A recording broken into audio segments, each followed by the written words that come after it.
Hi, everyone. Welcome to SBAM's Small Business Briefing. I'm Sarah Miller, Vice President of Marketing and Strategic Communications here at SBAM. And today I'm joined by my colleague, Kelly Saunders. Kelly, welcome back to the briefing. Yes, thank you. And welcome to you back from spring break. Hope you had a wonderful time. And I'm sorry, everybody, you are stuck with me for another week because Brian Callie is enjoying spring break himself this week. So it is the Sarah Miller and Kelly Saunders show. As a reminder, I'm the Vice President of Policy and Engagement here at SBM. Happy to be on the team supporting you. So, Sarah, I think you've got some people to welcome. Yes, and thanks, Kelly, for pitching in for me last week and filling Brian's shoes this week. It's nice to have a deep bench here at SBAM. Before we get started, I do want to say welcome to one of our newest members, Flow Control Systems in Royal Oak. So thank you to Flow Control Systems for joining. And now we do have a full show today, Kelly, and I want to start out with a news story about Michigan House staffers trying to form a labor union. What can you tell us about this? Yes, I think we touched on this a few months back. We had gotten word that the staff in the Michigan House was exploring the potential of starting a union. And so I believe that this was back in March, but this story surfaced again over the weekend that Michigan House staffers went public this past week with a plan to organize a union under the Teamsters Local 243. And that campaign is expected to continue throughout the next several weeks. So, what does that mean? Staffers are they did contact the Teamsters. We are hearing back in January, and shortly after began circulating what they call union authorization cards among Democrat and Republican staffers, employees in the House, and according to a statement from the labor union, that largely they do represent commercial truck drivers, just to give some context to that. So, House staff will petition the Michigan Employment Relations Commission for a union negotiation recognition, vote once a certain number of authorization cards are collected. So the roughly 250-person House staffers would need a simple majority to form a bargaining unit. And so we just want to kind of lay that out. But what's the cause and basis for why they're wanting to do this? They're citing a living wage, job security, fair treatment, and respect for the work that they do for elected officials and Michiganders. And so why this is important is that this would be historic because it would be the first contract of its kind within the House that has ever occurred. And so it's garnering, obviously some attention within the body itself, but also outside asking specific questions. But past efforts to unionize legislative staff have not been successful. This has been tried before. But because it is garnering that kind of attention, it's because, remember, there's new Democratic control in both the House and the Senate, and that's not happened before. Or at least in 40 years, excuse me. So labor organizations have become a big focal point for a lot of the legislation that has gone through since this legislature took over. Now, they did contact the Speaker's office to say, do you support this? And so the comment out of the Speaker's office is that, he supports their effort to explore this and see if they want to become a union. And so he's clearly not going to stand in their way. And so this is interesting for us to continue to watch and see. Now, the other side of the aisle was contacted about how they feel about this. And the only comment that came out of that was there's a U.S. Supreme Court ruling that remains in place that bars mandatory union dues for public employees. And so we'll continue to watch this. We obviously, it's not something that we would support. As a former state staffer myself, I will say that if they are not feeling like they are receiving those things, there's an HR department for that, and I would hope that that would be an option for them to go in and voice those concerns. But interesting to watch and see what happens within the House of Representatives and the staff there. We certainly do appreciate the work that they do over there ourselves, but yeah, we'll continue to watch this story. All right, well, thanks for the insight and perspective. Let's switch to some news from the Michigan Health and Human Services Department. What's going on with Medicaid rules? Sure. So if you recall, during the COVID-19 pandemic, the rules really were opened up, given all that was happening at that time. And the Michigan Health and Human Services Department has, um, led to them kind of like weaning off of that and getting people. Some people went back to work, obviously. Some people are not eligible like they were in the past. So last week, over 140,000 Michiganders were renewed for Medicaid last month, bringing the total renewed coverage under the Medicaid and Healthy Michigan plan above 1.4 million people. And so an additional 14,688 people were taken off the rolls for eligibility or procedural issues in February. This does lag a little bit because they have to do their due diligence and checking. And so this raised the total number of residents who lost Medicaid coverage to 701,589 people since June of 2023 for either procedural reasons or because they're no longer eligible. So as I said, the post-pandemic roll purge is actually 200,000 cuts over predicted than what the Michigan House Fiscal Agency actually said would happen. And so Medicaid recipients were allowed to maintain coverage under the government health insurance program for the working poor without reapplying annually during COVID-19. Now, the Federal Consolidated Appropriations Act of 2023 ended that pandemic era pause, and Michigan reinstated the annual renewal and income evaluation process last spring. A reminder that single adult recipients are not allowed to earn more than $18,000 a year under those state and federal rules. And so, reminder that Medicaid is really intended to ensure that low income individuals can get medical treatment. And then the ineligible people that are still eligible for federal subsidies to buy their own private health insurance. And there's many programs in place right here in Michigan to help people make that transition or to secure resources they might need. So in February, 142,000 people whose eligibility was up for redetermination were renewed for coverage, bringing the total number, as we said, to over 1.4 million. And an additional 96,000 were up for renewal in February. They have until March to return their paperwork to the state. So obviously, procedural, people ineligible, people went back to work. This is all a really good sign that people really are probably starting to get back up on their feet. But we do encourage you, if you did fall into this bucket where you're not renewed, please do contact Michigan Health and Human Services Department. There are numerous different programs and services that they can offer to make sure that if you had beneficiaries that were receiving treatment under you that need that life-saving treatment or need medical attention, that they can help you through that process.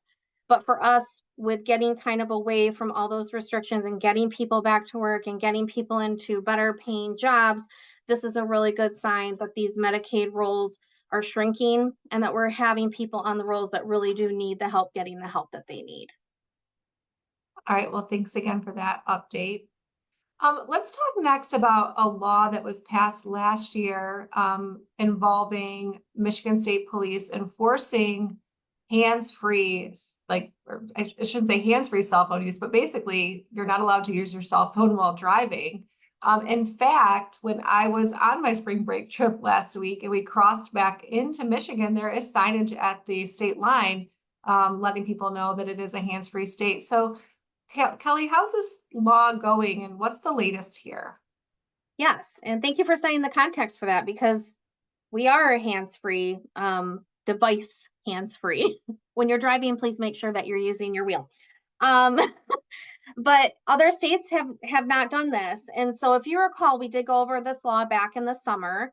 And essentially it says that you cannot text and you cannot have your phone in your hand while you're driving. Now, obviously cars have progressed quite a bit, and you have, your phone that connects to your car, and that's still all okay, technically, but your device in your hand is against the law. So April is National Distracted Driving Awareness Month. And so from last summer till now, law enforcement has really been taking the approach of educating the public on this specific law. And so what I'll call it is our grace period is over. You've had all this time to get used to the new law. To your point, there have been signs that have been put up around Michigan stating that it is a, hands device free state. And so what was issued was police officers throughout Michigan will be on the lookout for drivers during that are using their phones while they're driving this next month specifically.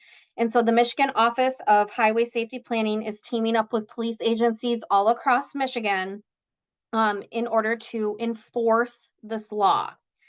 So, reminder, this law went into effect on June 30th of last year, and it does prohibit holding or using a mobile electronic device while you are driving.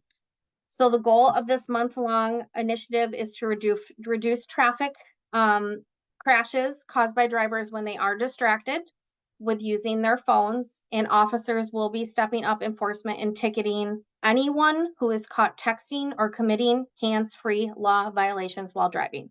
So again, grace period over. Also, penalties, not good. So violating the Michigan hands-free driving law can be very costly. For the first offense, it's a $100 ticket and or 16 hours of community service. Second violation, $250 ticket or 24 hours of community service.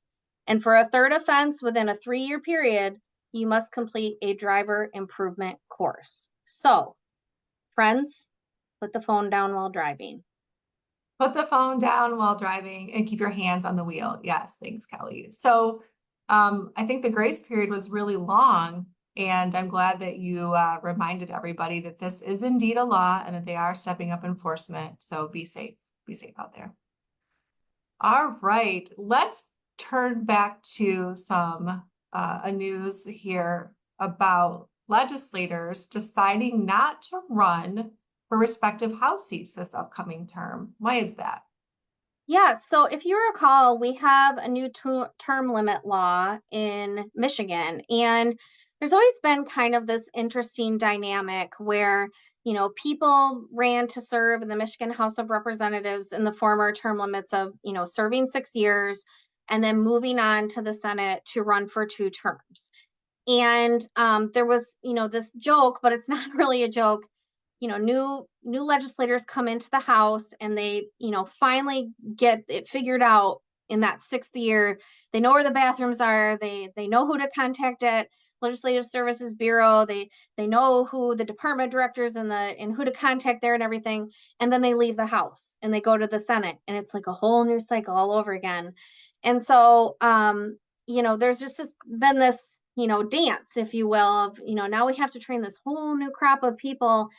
And it's not totally abnormal even for people to serve in the Senate and come back to the House. We've seen that too, but it's kind of like this, not a rivalry, but, eyeing each other about who's going where and everything. And it's very interesting. So there's a couple people that had actually announced last week that they're not running for certain House seats. And, why is this? So it's just, as we enter into this new term limit law, it's a new era, if you will. And so with the adoption of the proposal 2022-1, it changed term limits. Instead of the old system, which I just went over, which is 3 2-year terms in the House and then 2 4-year terms in the Senate, people can now serve 12 total years in the legislature, regardless of the chamber.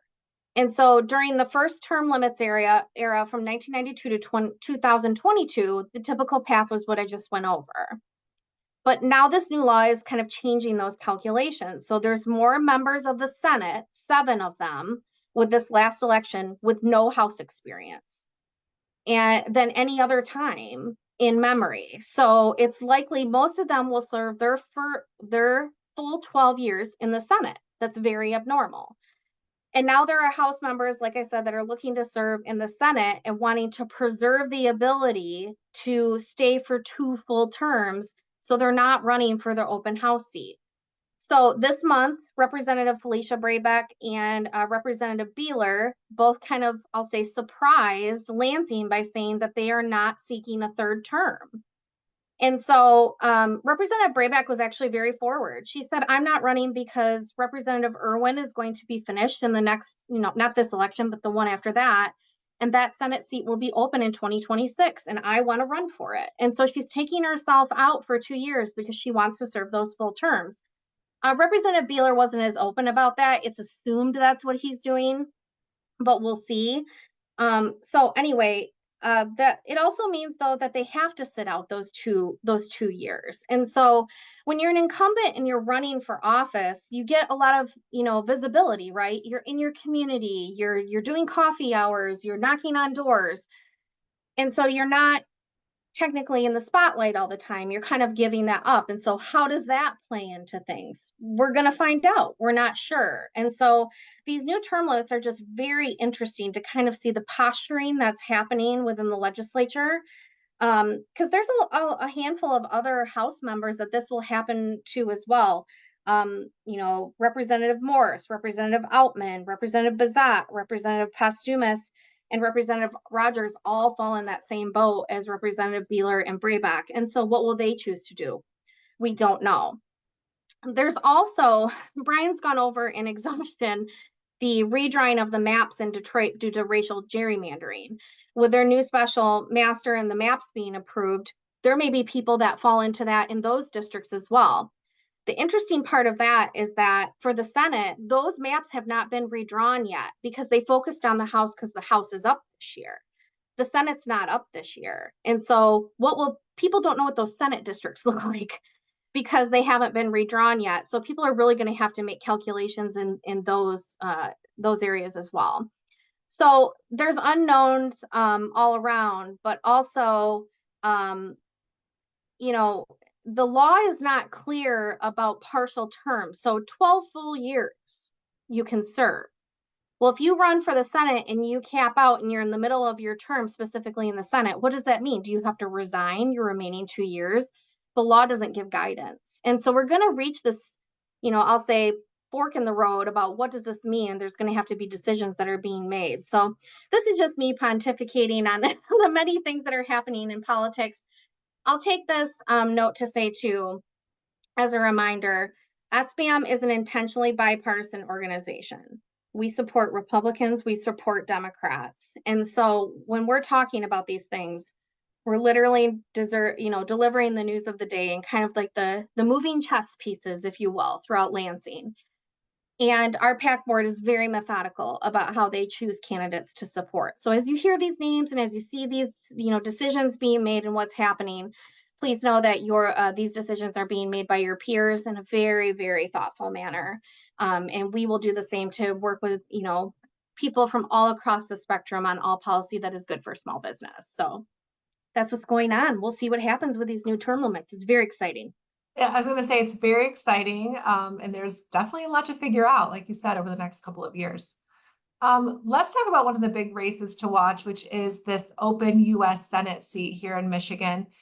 Things are kind of heating up. Former President Trump did endorse Mike Rogers, and so this might be headed toward a Rogers-Slotkin runoff here. So give us some perspective on what's going to happen in the coming months.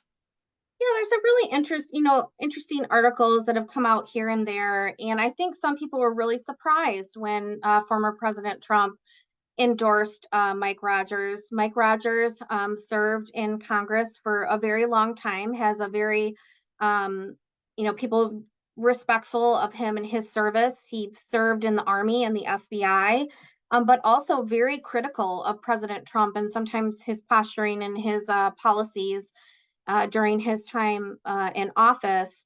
And so just interesting, can Trump pull the Republicans together to get behind a candidate in order to do a couple things, shore up the base to, obviously have grassroots support and really get boots on the ground to get Mike Rogers, across the finish line, but also the money aspect of it. And so, can they raise money and get, good money behind essentially this candidate when you have other people on the Republican side that have not conceded? I mean, they are still in the race. Peter Meyer is in the race, Sandy Pensler, Justin Amash, forgive me if I'm forgetting other people because that's a very crowded field. But then also on the other side of the ticket, you know, Congresswoman Slotkin, she still has a race. She's got two people in the race with Hill Harper and Nasser Badoun. But these two people, Alyssa Slotkin and Mike Rogers, have kind of risen to the top now. And so people are assuming that it's going to be a Rogers Slotkin matchup. Alyssa Slotkin is a notoriously great fundraiser. She has currently $12 million in the bank. And that is a lot of money. And she will have, you know, the support seems to be coalescing around her from the sense of a national landscape as well. You know, whatever happened with Trump and Rogers to kind of bring it together, there is this, I think Trump is looking at like he's a candidate that can win. And so wanting to pick winners and also have a strong top of the ticket here in Michigan. Now, there were 26 delegates to the RNC convention that put a resolution together and sent it to former President Trump this past weekend, asking him to rescind his endorsement of Mike Rogers because he's too much of an establishment candidate. And so there is, again, division within the Republican Party to get, you know, behind the candidate that President Trump has chosen. And so, you know, the question in the Republican Party is, can they coalesce around a candidate to get across the finish line so there's less turmoil? We know that there was a lot of turmoil within the Michigan Republican Party, still is, obviously, with former Congressman Pete Hoekstra taking that over and trying to get support on the ground and get a new infrastructure set up. And so I would say that it's going to be very interesting to watch over the next couple months to see if that can come together on the Republican side, where the Democrat side seems to be shaping up exactly how they want it to be. So we'll continue to watch this race. There was another article over the weekend out of the New York Times. The Michigan Senate seat is number 4 in the nation that they're watching. And so Michigan continues to be a very large player, one that they're watching. Our demographics, our population has changed. You know, Republicans always go home, Democrats always go home. Independence is where it's at. So what independents can be swayed? How many are left that vote for either the Republicans or the Democrats? This election is really going to tell us a lot about how our electorate has changed with our population shrinkage, but also where people have moved from Southeast Michigan to West Michigan to Northern Michigan. It's really going to be a study to watch following this election. And, you know, Brian's talked a lot about how it's going to be a big battleground state for the presidential election too, and that both President Trump and President Biden will be here. So what's the movement there? Do we see some important visits here on the horizon? Yes, there were a couple announcements made. We know that President Biden was here just a couple weeks ago in the Saginaw region, and that was covered quite heavily. But there was an announcement late last week from the Biden-Harris campaign in conjunction with the Michigan Democratic Party that they're going to be opening 30 offices across Michigan that will be fully staffed and will work in conjunction together to get candidates elected up and down the ticket. Governor Whitmer was out and about at a few of those campaign locations trying to get the base riled up and ready to go. They were pretty clear that those offices will be open from Detroit to the very, north, centralizing some of their offices, like 3 to 4 offices in Detroit, but not just centered in metro regions. They had listed many rural regions that they will have offices open as a show and a sign of faith that they're committed to, winning the day around the state with these many offices that are open and being fully staffed. So that was, I'll say, a little bit of a clap back at former President Trump will be in Grand Rapids tomorrow to talk about border policy alongside some law enforcement in downtown Grand Rapids. And so to Brian's point, we are seeing many visits. We are seeing many announcements by the top candidates themselves and their surrogates, but also just around the state popping in here and there with different communities. And so if you're interested in this kind of activity, I would say make sure that you are staying tuned in to your respective communities and how you can become involved and hear the messages that they're sending and make sure that you're making educated decisions for what's best for you and your business.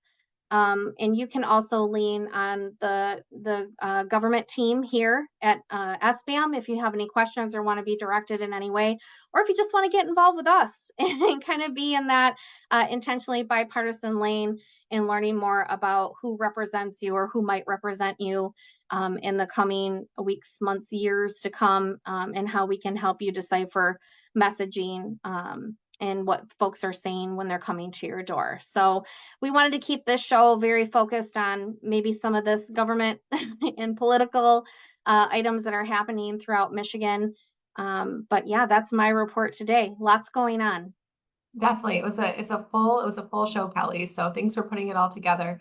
And to Kelly's point, if you are not yet signed up for our Watchdog newsletter, please go ahead and email us at sbam@sbam.org and request to be on that list. We work closely with MERS News to curate 5 top stories each week that are focused on government relations and advocacy work. So you can get that right in your inbox every Tuesday. Finally, I do want to invite you all, those of you in the Lansing area, to join us next week, Tuesday, at Consumers Credit Union in Lansing. This is our owner-to-owner event. Now, these are designed specifically for the small business owner, so it's a different kind of networking opportunity. We'd love to see you there. Again, it's at Consumers Credit Union in Lansing, and you can register on our website at sbam.org/events. So Kelly, thanks for joining me today. And I know I look forward to having you back here on Thursday. I look forward to being with you. Thanks, everybody, and have a great week. We'll see you on Thursday.